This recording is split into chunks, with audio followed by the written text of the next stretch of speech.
의정부에 있는 캠프 레드클라우드가 하나님 참 재작년에 됐어요. 한 20만 평 정도 되는 곳인데 반환이 되면 국방부 땅이 되는 거 알고 계시죠? 의정부는 여기를 개발을 하려고 했는데 그 20만 평의 가격을 국방부에서 2조 가까이를 불렀어요. 의정부시는 도저히 살 수가 없죠. 그래서 의정부에서는 반환된 미군 공여지를 무상 양료를 하던가 장기 임대를 하는 방식을 요구하고 있어요. 그래서 시민들 공론화를 하고 다 모여서 열심히 투쟁을 하고 있고요. 미군 기지 반환되면 당연히 환경오염 문제 너무 심각하죠. 땅을 파기 시작하면 기름 냄새가 온 마을에 퍼져요. 네, 그래서 저희 동두천에는 미군 기지 반환되고 나서 대학이 들어와 있는 곳이 있는데 이 대학이 입학을 연기할 정도로 냄새가 많이 났었어요. 네, 아마도 미군 기지가 반환되면 전혀 새로운 삶이 생기겠지만 시간이 많이 필요하겠죠. 그러나 반환된 이후에 시민들의 품으로 제대로 돌아올 수 있는 정책이 있어야만 반환의 의미가 있는 거죠. 그리고 워낙에 기지를 튼튼하게 잘 짓기 때문에 만약에 그 반환된 곳을 뭐 부시고 뭘 한다 그런다면 그 비용이 훨씬 더 많이 들어갈 거예요. 그리고 도시 하나가 미국 기지에 있는 거 알고 계시잖아요.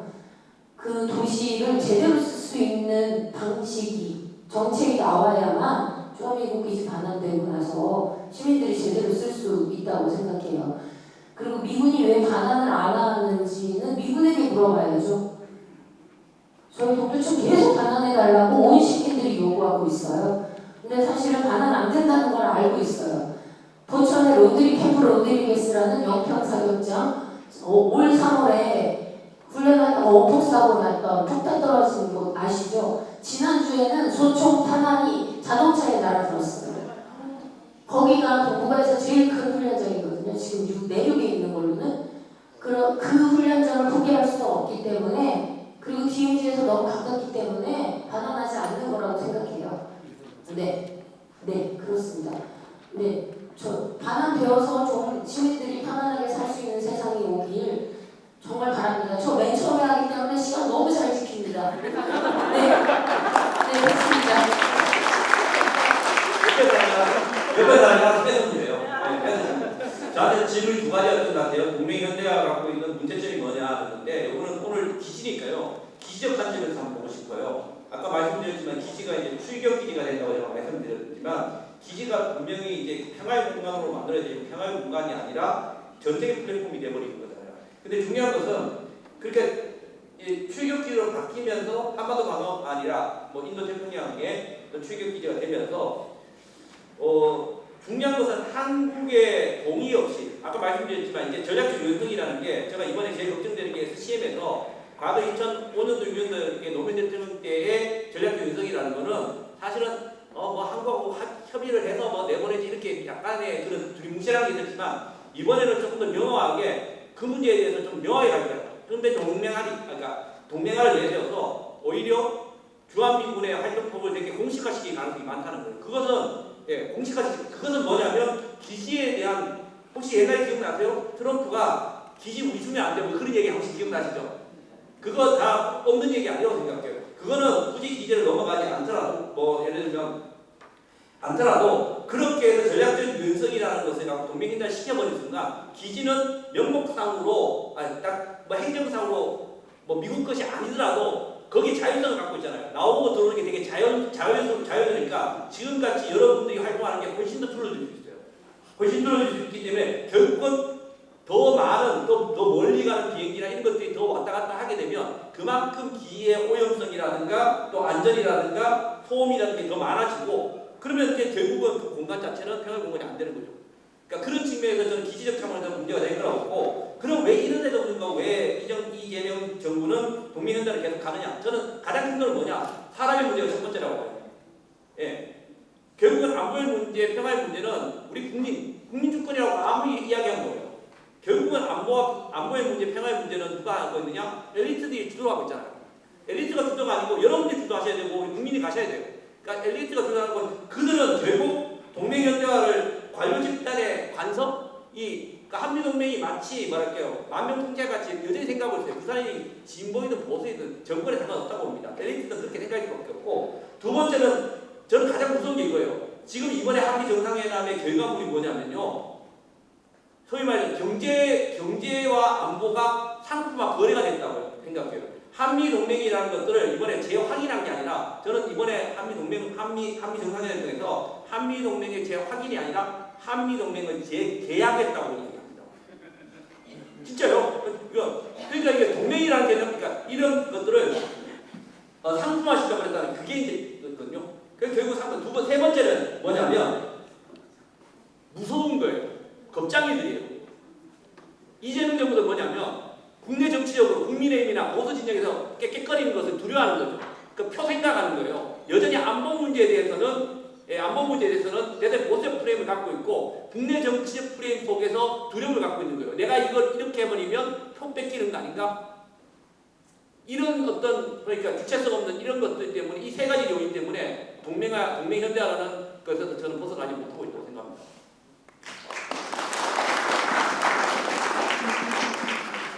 그 평택 기지의 여러 가지 그 피해 상황 중에서 두 가지에 대해서 질문을 주셨는데요. 첫 번째 오산 공군기지에 2개의 활주로를 사용하는 것에 대해서 소음 피해가 2배로 늘어나는지에 대해서 물어보셨는데 소음 피해가 2배로 정확히 늘어났다라는 통계는 본 적이 없습니다. 저희가 확인해야 되는데 제가 매일 나와서 지켜볼 수는 없기 때문에 확인할 수는 없고요. 활주로와 활주로 사이에 그 안전을 위해서 이격거리가 있어야 하는데 저희가 하천 옆에 위치하고 있어가지고 이격거리가 충분히 지켜지지 않은 상태에서 활주로가 만들어졌어요. 그래서 2개의 비행기가 동시에 뜨거나 내릴 수는 없고 대신에 한쪽에서 비행기가 뜨면 그 시차를 이용해서 옆에서 바로 뜰 수 있게 그래서 그 뜨고 내리는 시간이 좀 단축돼서 비행 개수는 좀 늘어나는 것이 아닌가라고 생각을 하고 있고요.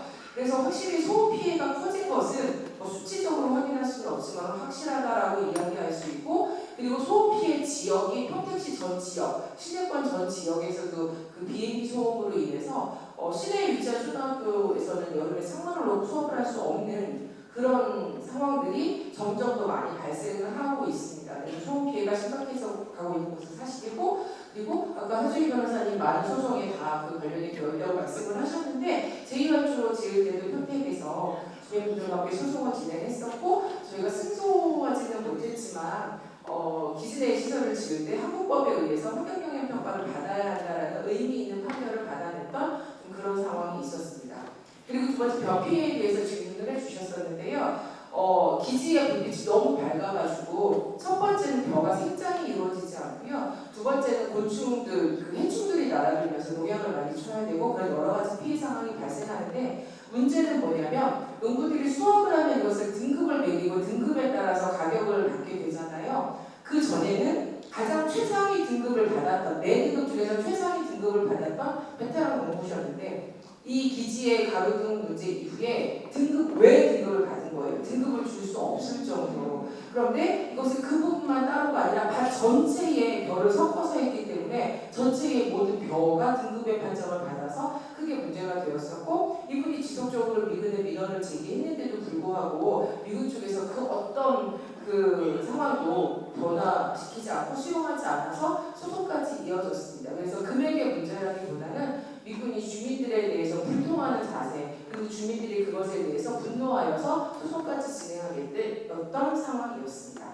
네, 그리고 미군 측이나 대한민국 정부에서는 그것에 대해서 어떠한 대책도 갖고 있지 않고요. 주민들을 계속해서 주기적으로 소송을 통해서 보상을 받아야 하는 그리고 그 피해를 보는 지역과 보지 않는 지역을 두 번을 나누어서 수확해야 되는 번거로움, 어려움 이런 것들이 아직까지 현존하고 있습니다. 네, 제가 바로 첫 번째 질문 이재명 정부에서 과연 작년 복지권 환수를 할 수 있을까라고 하는 것인데 누가 알겠습니까? 하기를 원하는데요. 근데 완전하게 해야 되는 것입니다. 그게 중요한 거죠. 지금 현재 그 작전 통제권 환수 방식이 아까 자세하게 설명 못 드렸습니다만 3가지 조건인데 첫째는 우리 한국이 주도할 수 있는 능력이 있어야 된다. 두 번째는 핵미사일, 북한의 핵미사일에 대응할 수 있어야 된다. 그게 능력이 관한 것인데 이거 엄청나게 많은 돈이 필요가 있습니다. 미국 무기 엄청나게 많이 사와야 돼요. 돈 내라 이거죠. 세 번째는 더 기가 막힌데 안보 환경이 작전 통제공 환수에 부합해야 한다는 거예요. 안보 환경. 이거 안보 환경 언제 좋을 때 있었습니까? 없었어요. 인류 역사상 없었습니다. 더 기가 막힌 것은 이것을 훈련을 통해서 검증한다는 거예요. 자, 북한이 가장 싫어하는 게 뭡니까? 딱 하나. 연합훈련이죠? 이거 통해서 검증한다는 거예요. 그러면은 세 번째 조건, 안보 환경이 부합해야 한다는 것은 무슨 되죠? 자체 모습이 있어요. 이걸 먼저 인식해야 돼요. 인식하는지 안 하는지 잘 모르겠어요. 그 다음에 또 한 가지는 연합선을 존속한다는 것인데 한국이 사령관을 합니다. 한국군이. 이거 영어를 미국보다 더 잘하는 사람이 지휘를 해야 돼요. 게다가 참모들이 다 섞입니다. 이거 완전히 부사령관인 미군이 사령관인 한국군을 쥐락펴락할 그런 체제가 만들어진다는 거예요. 이거 완전히 잘못된 것입니다. 그래서 두 번째 질문. 작전 통제권 환수한 다음에 그러면 한미 지휘체제는 어떻게 하겠으나 명확합니다. 완전 분리해야 돼요. 물론 중간에 협의할 수 있는 체제는 만들어 놓으면 좋겠죠. 조합미군이 철수하기 전까지. 그리고 저는 철수한다고 보는데요. 그래서 그런 식으로 완전하게 해야지. 지난 1994년 평시작전 통제권 환수 이거 한마디로 말하면 국민 사기극입니다. 왜냐? 작전 통제권을 환수한 그날 그 즉석에서 핵심적인 권한을 전부 다 미군 사령관한테 위임했기 때문입니다. 그런 일 없이 제대로 완전하게 우리가 작전 통제권을 환수하고 각각 따로 미군은 미군 지휘하는 걸 성경 말씀대로 가이사의 것은 가이사에게 그래서 한번 생각하겠습니다.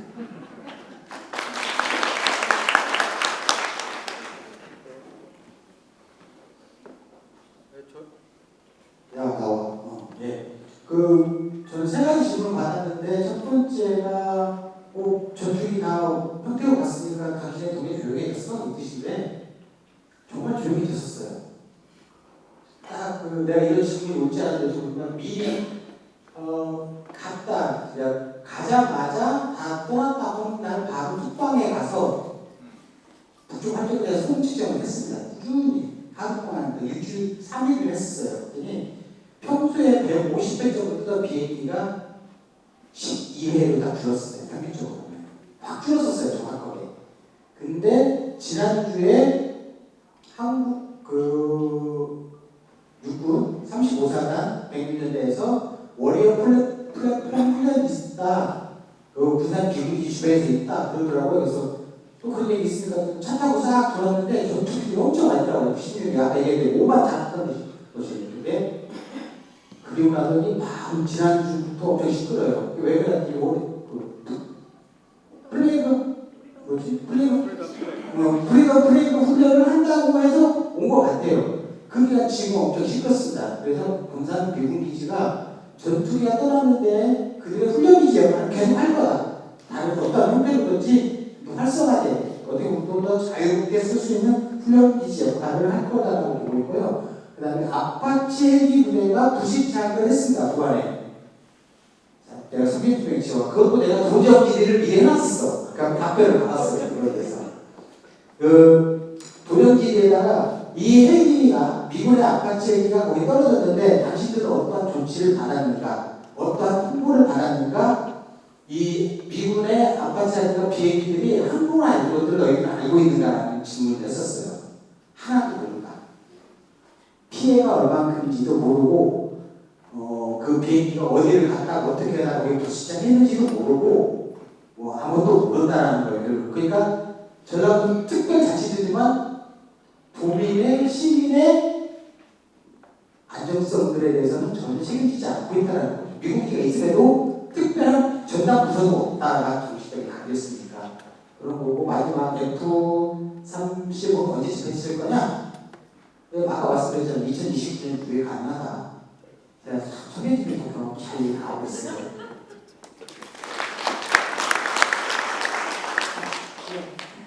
국제관계가 사실 가치나 규범형에서 움직이는 게 아니고 힘의 논리에 대해서 움직이기 때문에 어쨌든 지금 그 조약과 관련된 내용과 형식 이런 거 우리의 근거를 항상 중요했지만 형식적으로 보자면은 지금 기지 사용과 관련해서는 미일 상호방위 조약이랑 한미 상호방위 조약 비슷합니다. 그러니까 기지와 관련해서 사용을 하고 오키나와 군대 가보셔서 알겠지만 거기는 정말 놀랍게 이렇게 고속도로 운전하고 하는데 비행기가 이렇게 전투기가 오 진짜 우리 대체 떨어지는 거 아닌가 한 생각이 들 정도로 정말 거기 정말 대책이 약간 없는데 다만 우리와 관련해가지고 문제는 한미 합의 사료기에 의해서 그 전에도 협정 등을 통해가지고 작전 통제권이 전부 넘어간다는 점이 결정적으로 이제 다른 점입니다. 그거는 근데 그러면서 통째로 모든 그 아까 얘기하셨던 그런 군과 관련된 여러 가지를 통째로 그렇게 넘기고 있는 게 종합적으로는